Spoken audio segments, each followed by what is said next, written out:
მოგზაურის დღიური აზიურ თავგადასავალს იწყებს. ამჯერად კამბოჯასა და ლაოსს ვეწვევით. მოვინახულებთ ბევრ შთამბეჭდავ ადგილს. გავეცნობით ამ ხალხების მრავალ საუკუნოვან ისტორიას, მათ უნიკალურ კულტურას, საინტერესო ტრადიციებსა და პიკანტურ სამზარეულოს. პირველი გაჩერება კამბოჯაა. წინ საინტერესო თავგადასავლები გველოდება. დავიწყოთ.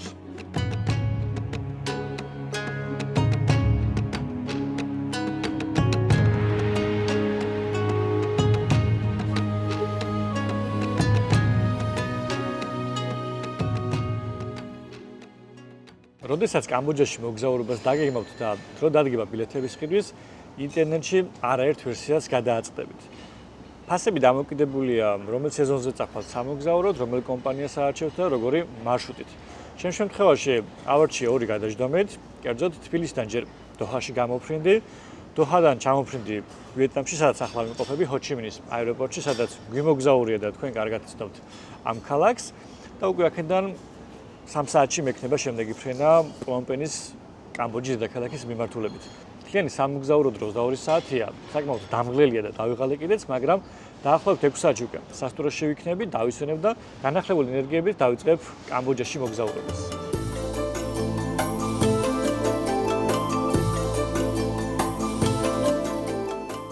მთლიანობაში 7 საათი დავყავი ჰოჩიმინის აეროპორტში. შემდეგ კი ბოლო რეისით გავემგზავრე კამბოჯის დედაქალაქისკენ.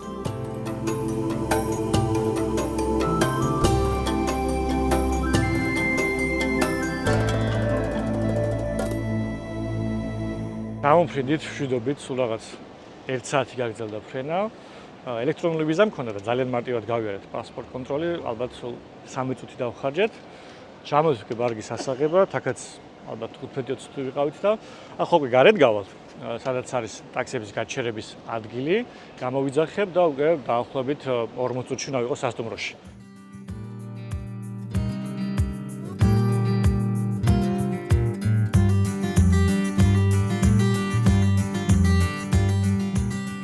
ამ ჯერზე აზიაში ყველაზე პოპულარული და სანდო ტაქსის აპლიკაციით, გრაბით ვისარგებლე. მანქანა ძალიან მალე მოვიდა. ჩავბარგდით და დაახლოებით 40 წუთიანი მგზავრობის შემდეგ სასტუმრომდეც მივედით. რეგისტრაცია სწრაფად გავიარეთ და დავბინავდით.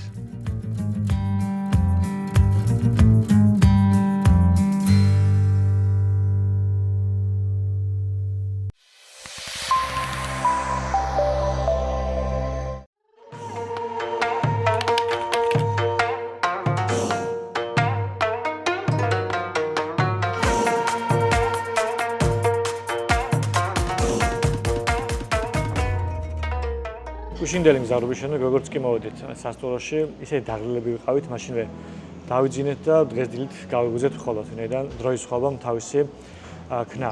ახლა ჩამოვედით საუზმეზე და გეტყვით ვიზასთან დაკავშირებულ დეტალებს. ვიზა შეგიძლიათ ჩამოფრინისას გააკეთოთ ადგილზე, მაგრამ ოდესაც მე ვგეგმავდი აქ მოგზაურობას, ასეთ რამ ამოვიკითხე ინტერნეტში, რომ ადგილზე ვიზის გაკეთება შესაძლებელი არ იყო იმ აეროპორტში, სადაც ჩამოვდიოდი, მაგრამ ჩამოფრინის შემდეგ ნახეთ, რომ ადგილზე შეიძლება ვიზის გაკეთებაც. ამიტომ თუ გნებავთ რომ ადგილზე გააკეთოთ, არ იქნება არანაირი პრობლემა. ვინაიდან არ ვიცოდი რომ ასე იყო, გავაკეთე ელექტრონული ვიზა ონლაინ, რომელსაც 3 სამუშაო დღე დაჭირდა და ერთ ვიზაში გადავიხადეთ $30. უმარტივესია ვიზის განცხადის შევსება, შეგყოთ თქვენი პირადი ინფორმაცია, თუ როდის ჩამოდიხართ, როდის ტოვებთ ქვეყანას, ვინ ფარავს თქვენ სამოგზაურო ხარჯებს და როგორც გითხარით, თქვენ 3 დღეში ელექტრონულად მოგივათ ეს ვიზა.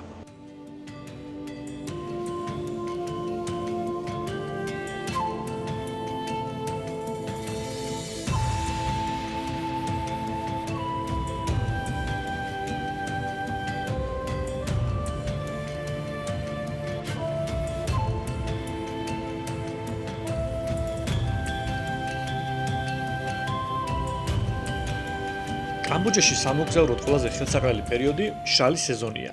ოქტომბრის მიწურულს წვიმები ნელ-ნელა იკლებს და ნოემბრიდან უკვე მზიანი, მოწმენდილი ამინდები იწყება, რაც მარტამდე გრძელდება და საუკეთესო პერიოდია აქ სამოგზაუროდ. აპრილიდან აქაურობას ტროპიკული სიცხე მოიცავს, რაც მგზავრობას ართულებს, თუმცა ამ დროს ტურისტული ადგილები უფრო მშვიდი და ვიზიტორებისგან დაცილია, რაც თავისებურ ხიბლს ძენს მოგზაურობას.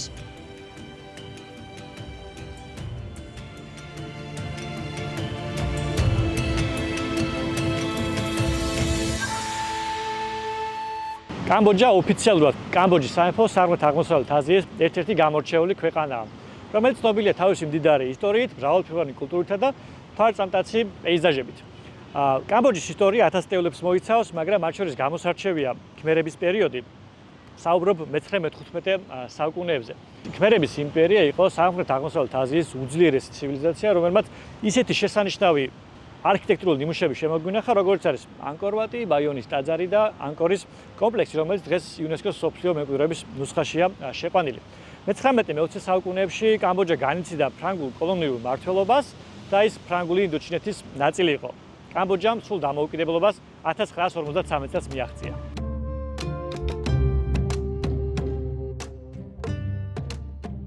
დამოუკიდებლობის მოპოვების შემდეგ ქვეყანამ 10 წლების განმავლობაში რთული პოლიტიკური გზა გამოიარა. მათ შორის ყველაზე მძიმე წითელი ქმერების დამანგრეველი რეჟიმი აღმოჩნდა, რამაც 2 მილიონამდე ადამიანის სიცოცხლე შეიწირა. მას შემდეგ კამბოჯა თანდათან ფეხზე დადგა. განავითარა ეკონომიკა, ინფრასტრუქტურა და სტუმრებისთვის ერთ-ერთ მიმზიდველ ქვეყანად იქცა. თანამედროვე კამბოჯის სახელმწიფო წყობა კონსტიტუციური მონარქიაა, სადაც მეფე ნოროდომ სიჰამონი სახელმწიფოს ცერემონიალურ მეთაურს წარმოადგენს. ქვეყნის მართვის სისტემა ტრადიციულ ინსტიტუტებსა და საპარლამენტო მოდელს აერთიანებს. მისი ეკონომიკა კი ძირითადად სოფლის მეურნეობას, ტექსტილს, მშენებლობასა და ტურიზმს ეყრდნობა. კამბოჯას დასავლეთით და ჩრდილო-დასავლეთით ტაილანდი ესაზღვრება, ჩრდილოეთით ლაოსი, ხოლო აღმოსავლეთითა და სამხრეთ-აღმოსავლეთით ვიეტნამი. ქვეყნის სამხრეთ სანაპიროს ტაილანდის ყური აკრავს. კამბოჯა დაახლოებით 191,000 კვადრატულ კილომეტრზეა გადაჭიმული და მისი მოსახლეობა 17 მილიონ ადამიანს აღწევს.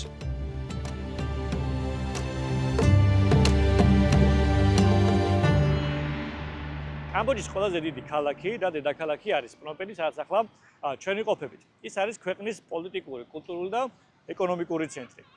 მდინარეების მეკონგის, ტონლეს საპისა და ბასაკის პირა არსებულმა პრომპენმა მოიპოვა სახელი აზიის მარგალიტი თავისი თვალწამტაცი მდინარისპირა ლანდშაფტების, კოლონიური არქიტექტურისა და ცოცხალი ურბანული ცხოვრების გამო. ქალაქის ფართობი დაახლოებით 678 კვადრატული კილომეტრია, ხოლო მოსახლეობა არაოფიციალური მონაცემებით დაახლოებით 3 მილიონია, რითიც ის ქვეყნის ასევე ყველაზე მჭიდროდ დასახლებული ქალაქიც არის. პრომპენის ისტორია მე-15 საუკუნეში იწყება, მას შემდეგ რაც ანგკორის იმპერია ეცემა და პერიოდში პრომპენი ერთ პატარა მდინარისპირა დასახლებას წარმოადგენდა. მაგრამ უკვე 4 საუკუნის შემდეგ ისე განვითარდა და გაიზარდა ეს ქალაქი, დედაქალაქადაც გამოცხადდა. თუმცა პრომპენის განვითარება უკავშირდება ფრანგულ კოლონიურ პერიოდს, როდესაც ქალაქმა მნიშვნელოვანი მოდერნიზაცია გაინცადა ფართო ბულვარებით, ნეოკლასიკური შენობებითა და საზოგადოებრივი პარკებით, რომელთაგან ბევრი დღემდეა შემორჩენილი ქმერული ტრადიციებისა და ფრანგული არქიტექტურული გავლენების შერწყმით.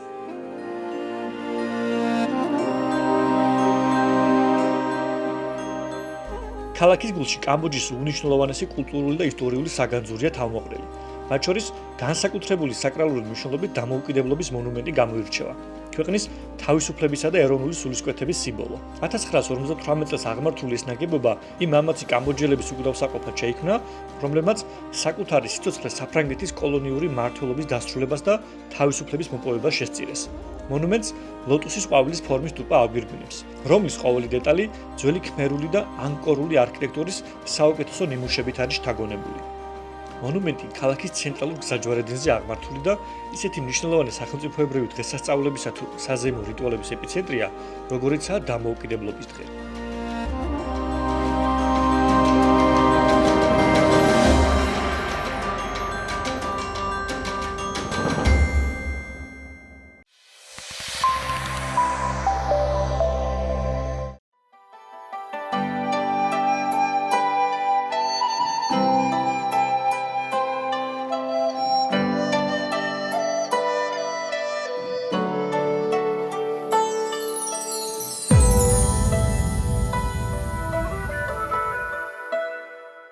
აზიაში გადასაადგილებლად საერთაშორისო აპლიკაციას ვიყენებ ხოლმე, სადაც არის როგორც მანქანები, ასევე სკუტერები, მაგრამ ამ შემთხვევაში, როდესაც გამოძახება მინდოდა, ნახე რომ იყო ტუკ-ტუკის საშუალება და რა თქმა უნდა, ამას ხელიდან არ გაუშვებდი და ტუკ-ტუკი გამოვიძახე.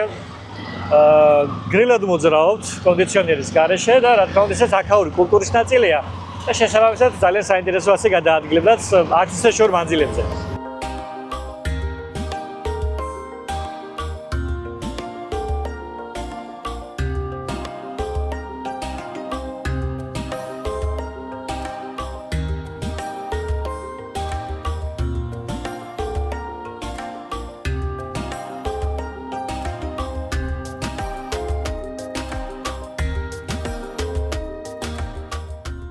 პრომპენში მოგზაურობისას რამდენიმე მნიშვნელოვანი ადგილია, რომელიც აუცილებლად უნდა მოინახულოთ და მათ შორის ერთ-ერთი გამორჩეული ღირსშესანიშნაობა არის მეფის სასახლე, რომელიც კამბოჯის მონარქიის სიმბოლურ გულს წარმოადგენს. ის მეფე ნოროდომ პირველმა ააგო 1866 წელს, მას შემდეგ რაც ოუდონგიდან დედაქალაქი გადმოიტანა პრომპენში.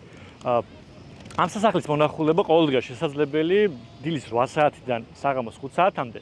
მაგრამ გაითვალისწინეთ, დღესასწაულებზე ან სხვა მნიშვნელოვან თარიღებზე შეიძლება დაკეტილი იყოს ან შესვლის საათები იყოს განსხვავებული, ამიტომ სანამ აქ მოხვალთ, წინასწარ შეამოწმეთ, რომ რაიმე დაბრკოლება არ შეგექმნათ. ახლა კი მოვინახულოთ ეს მეფის სასახლე.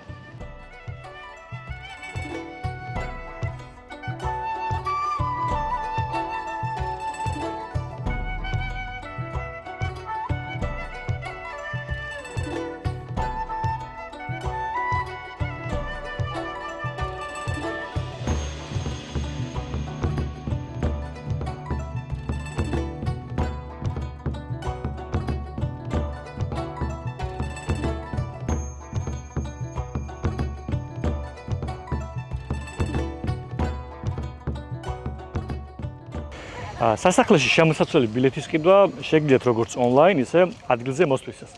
ასევე შეგიძლიათ გადაიხადოთ როგორც ნაღდიან გარსწორებით, ასევე ბარათით. სხვა ქვეყნებისგან განსხვავებით, სადაც მიმოგზაურია, განსხვავდება ეს ადგილი იმით, რომ ბილეთის ყიდვისას შეგიძლიათ შეიძინოთ როგორც ადგილობრივი ფულით, ისე ამერიკული დოლარით. თუ დოლარში შეიძინეთ ერთი ბილეთის საფასური $10-ია, ხოლო თუ კამბოჯურ რიელში 40,000. აქ არსებობს დრეს კოდიც, ამიტომ როდესაც აქ მოსვლას გადაწყვეტთ, შეეცადეთ ხრები არ გიჩვენდეთ და მუხლები, სხვა მხრივ კი უკვე ჩვენ შიდა ტერიტორიაზე ვართ და დავიწყოთ სასახლის დათვალიერება.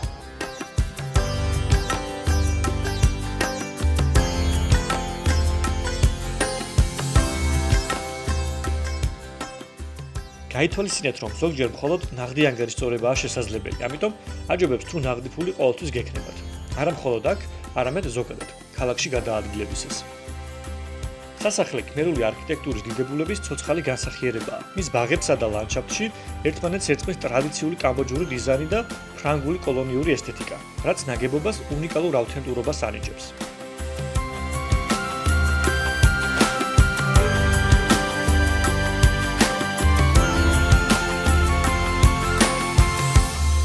რეზიდენციის ტერიტორიაზე არაერთი ნაგებობაა, რომელიც სხვადასხვა დანიშნულებისთვის გამოიყენება.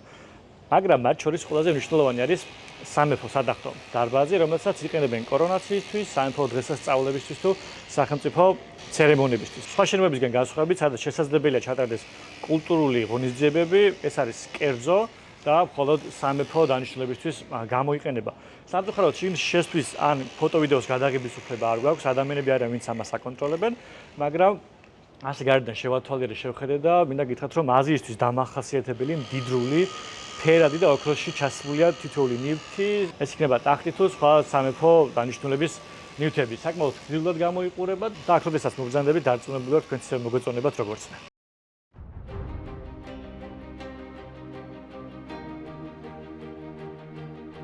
სასახლის კომპლექსს გარს აკრავს აყვავებული ბაღები, დეკორატიული ტბორები და ხეებით დაჩრდილული მყუდრო ბილიკები, რომელთა დახვეწილ გეომეტრიაში ფრანგული ლანდშაფტის გავლენა იგრძნობა.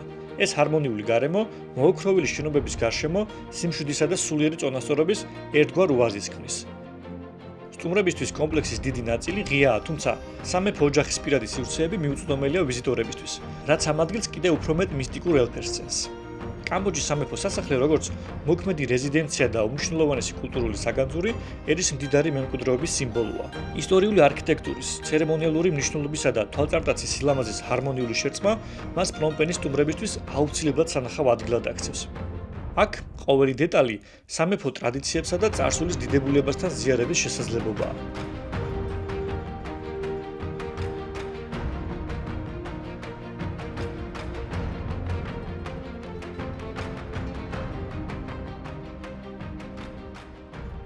სასახლე არის გაშლილი კომპლექსი, რომელიც შედგება სხვადასხვა შენობისგან, პავილიონისგან და ბაღისგან. თუმცა მათ შორის ალბათ ყველაზე გამოსარჩევი და განსაკუთრებული ადგილი არის ჩემკან არსებული ვერცხლის პაგოდა. ის აშენებულია 1792 წელს მეფე ნოროდომის მეფობის დროს და მისი მთავარი დანიშნულება იყო აქ შეენახათ ბუდისტური მნიშვნელოვანი არტეფაქტები და კამბოჯის ეროვნული საგანძური. მისი სახელი ვერცხლის პაგოდა მომდინარეობს იატაკიდან. კერძოდ ის დაფარულია 5000-ზე მეტი ვერცხლის მყარი ფირფიტით, რომელიც სამწუხაროდ ვერ მოვინახულე ვინაიდან, როდესაც შიგნით შევედი, სადაც ასევე აკრძალულია ფოტო-ვიდეოს გადაღება, ეს იატაკი დაფარული იყო წითელი ხალიჩით და სამწუხაროდ ეს დიდებული რამ ვერ მოვინახულე. და ამასთან ერთად აქ არის ძალიან დიდი ბუდის ქანდაკებების კოლექციები, რომელთაგან გამოსარჩევია 3. ერთი არის კამბოჯის ზურმუხტისფერი ბუდა, მეორე არის ბროლის ბუდა, ხოლო მესამე არის ოქროსფერი ბუდა. მაგრამ ამ სამ ბუდას შორის ალბათ ყველაზე განსაკუთრებული არის ბოლო ოქროსფერი ბუდა, ვინაიდან ის დაფარულია 9000-ზე მეტი ბრილიანტის თვლით. მაგრამ ეს კიდევ ყველაფერი არ არის, მის შუბლზე არის დამაგრებული 25 კარატიანი ბრილიანტი, რაც რა თქმა უნდა მის დიდრულ და რელიგიურ მნიშვნელობაზე მეტყველებს.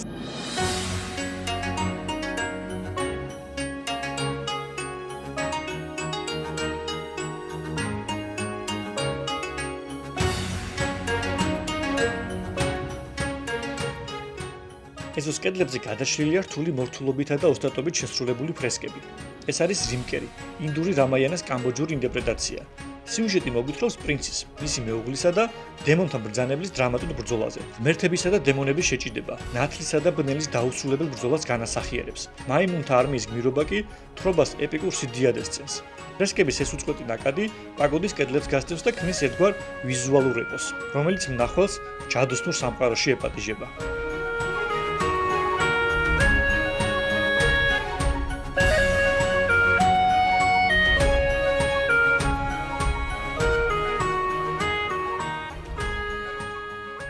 მორჩი უკვე სასახლის დათვალიერებას და თუ გავითვალისწინებთ იმას, რომ არც ისე პატარა ტერიტორიაა, დაახლოებით 1 საათში დავათვალიერეთ. თავდაპირველად მეგონა რომ უფრო მეტი დრო დამჭირდებოდა, მაგრამ თუ გავითვალისწინებთ იმას, რომ შენობების აბსოლუტურ უმრავლესობაში შესვლა აკრძალულია და მხოლოდ ეზოში დავდივართ, შესაბამისად უკვე აღარ არის გასაკვირი, რომ ასე შედარებით მალე მორჩი იმის მონახულებას. საბოლოო ჯამში გეტყვით იმას, რომ სამხრეთ-აღმოსავლეთ აზიის ქვეყნების მსგავსად ამ სასახლეშიც რა თქმა უნდა არის დიდრული ელემენტები, ყველაფერი არის ოქროში, მოხატულობა, ფერები, აბსოლუტურად ყველაფერი არის დამახასიათებელი ასეთი კულტურისთვის და თუ კამბოჯაში მოგზაურობას იწყებთ პრომპენიდან, ყველას გირჩევთ რომ პირველ რიგში ამ სასახლეში მოხვიდეთ, ვინაიდან უფრო გაგიადვილებათ ამ კულტურის და ისტორიის გაცნობა.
როდესაც აზიაში მოგზაურობაზე გქონთ, რა თქმა უნდა, ერთ-ერთი უმნიშვნელოვანესი ნაწილი არის სასტუმროს სწორად შერჩევა.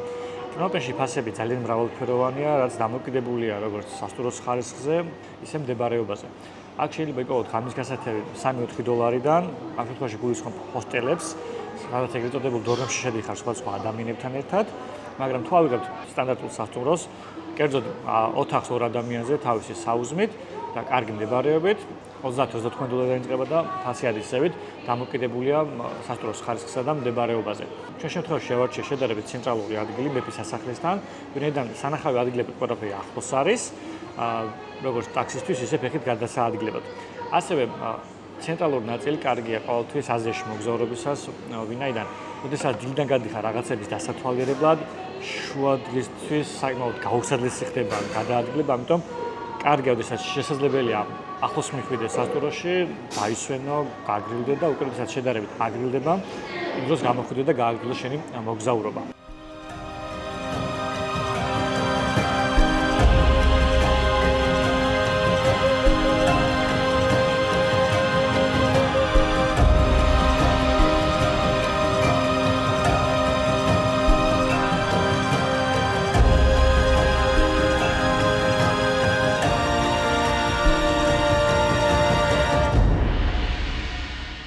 მოკლედ გეტყვით ინფორმაციას ვალუტისა და ინტერნეტის შესახებ.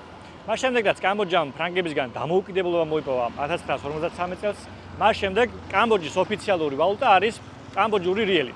თუმცა დღეისთვის აქ მოქმედებს ორმაგი ვალუტის სისტემა, რაც გულისხმობს იმას, რომ შეგიძლიათ გადაიხადოთ როგორც კამბოჯურ რიელში, ასევე ამერიკულ დოლარში. ეს იქნება კაფეები, ბარები, რესტორნები, სასტუმრო თუ ბაზრობა, ორივე ვალუტაში შესაძლებელია გადახდა. რაც შეეხება ინტერნეტს, ევროპულ ქვეყნებთან შედარებით ძვირია. კერძოდ 1 გიგაბაიტის ფასი 2-3 დოლარი დაიწყება და დამოკიდებული იმაზე თუ რამდენ შეიძენთ, რაც უფრო მეც იყიდით, უფრო დაბალი ფასია. მე როდესაც მოგზაურობ, ვიყენებ ეგრეთ წოდებული SIM-ს, როდესაც წინასწარ ვყიდულობ მეგაბაიტების ან გიგაბაიტების რაოდენობას და ჩამოსვლისთანავე მაქვს ინტერნეტი, ვინაიდან ხელი არ შემეშალოს გადაადგილებაში, ტაქსის მოძებნაში თუ სხვა საჭირო სიტუაციებში. მაგრამ თუ გნებავთ, რომ შედარებით იაფად შეიძინოთ ინტერნეტი, ამ შემთხვევაში საჭიროა ქალაქში მოძებნოთ ადგილობრივი მობილური ქსელის ოფისი, სადაც უკვე ფიზიკურ სიმბარად შეიძენთ, ჩადებთ თქვენს ტელეფონში და სასურველ პაკეტს გაიაქტიურებთ. ჯერ არ შემხვედრია, მაგრამ თუ ჩემი გადაადგილებისას შეურჩემ, აუცილებლად ვიკითხავ ფასებს და გაგიზიარებთ.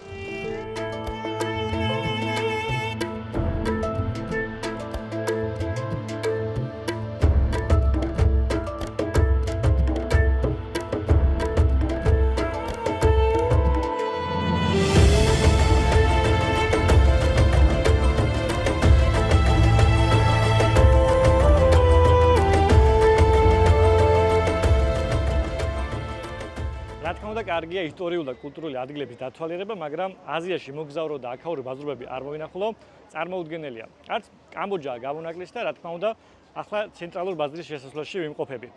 მას ეწოდება ფსართმე, რაც ნიშნავს ახალ ბაზარს და ის 1937 წელს გაიხსნა ფრანგული კოლონიური მმართველობის პერიოდში. ეს ბაზარი ცნობილია არტ-დეკოს სტილის არქიტექტურით, რომელიც გამოირჩევა მასიური ცენტრალური გუმბათით, რომელიც გარშემორტყმულია 4 გრძელი ფრთით, რომლებიც კარდინალური მიმართულებებით არის გადაჭიმული და ქმნის უნიკალურ ვარსკვლავის ფორმის განლაგებას. აქ ხვდებით სამკაულებს, ტანსაცმელს, სუვენირებს, იმ ყველაფერს, რაც ამ ბაზრობებისთვის დამახასიათებელია, უკვე იგრძნობა ფუსფუსი, ხალხმრავლობა, ამიტომ შევიდეთ და დავათვალიეროთ თუ როგორია ის.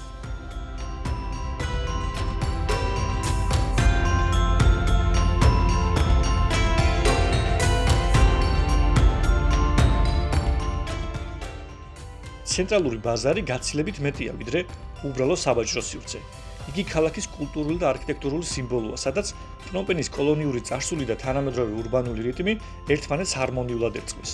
ეს არის ქალაქის ცოცხალი გული, სადაც ადგილობრივი ცხოვრების ტემპსა და ყოველდღიურობასთან უშუალო ზიარებაა შესაძლებელი.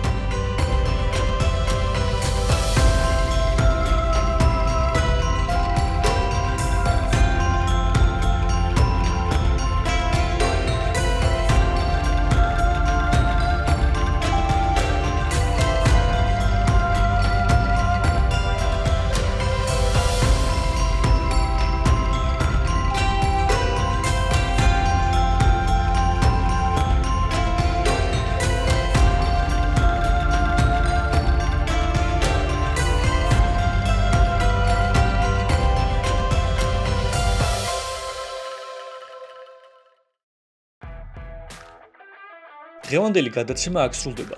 შემდეგ გადაცემაში უფრო ახლოს გავეცნობით კამბოჯის ისტორიას და აზიის მარგალიტს, ქალაქ პნომპენს. არ გამოტოვოთ.